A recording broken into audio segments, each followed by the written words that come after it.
Hello viewers, আমি শিবানী। আজ আমি আপনাদের সাথে শেয়ার করব সয়াবিন আর আলু দিয়ে এক মজাদার রেসিপি। এই রেসিপিটা তৈরি করার জন্য আমি নিয়েছি টক দই, আদা রসুন বাটা, টমেটো বাটা, জিরে ধনের গুঁড়ো, লঙ্কা বাটা, ক্যাপসিকাম আর পেঁয়াজ কুচি।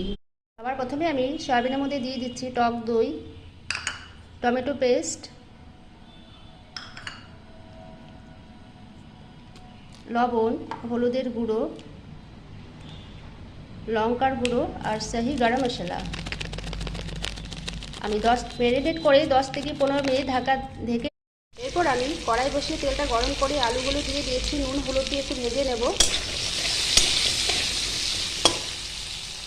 আলুগুলো ভাজা হয়ে গেছে, আমি এখন তুলে নিচ্ছি।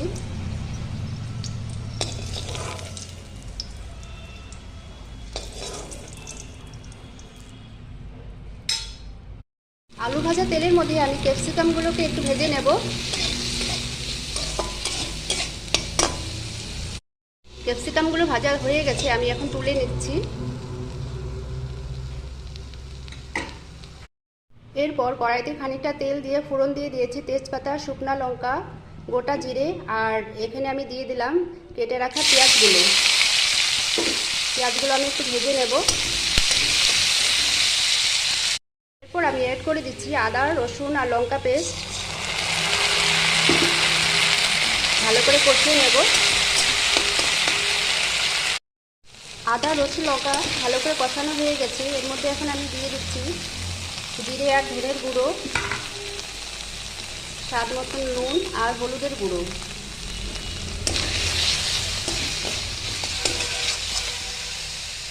সবগুলো উপকরণ ভালো করে কষানো হয়ে গেছে। এর মধ্যে আমি এখন দিয়ে দিচ্ছি ম্যারিনেট করে রাখা সয়াবিনগুলো।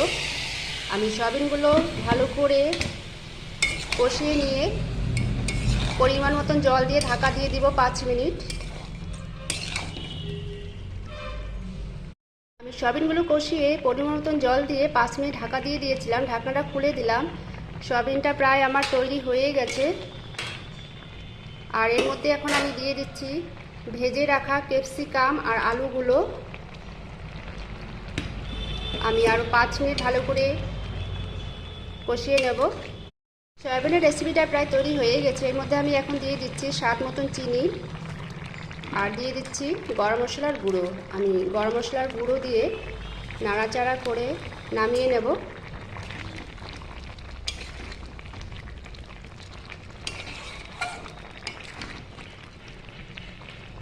তৈরি হয়ে গেল আমার সয়াবিনের দারুণ স্বাদের রেসিপি। বন্ধুরা, আপনার বাড়িতে অবশ্যই ট্রাই করবেন, আর যদি ভালো লাগে লাইক আর কমেন্ট করবেন। নমস্কার।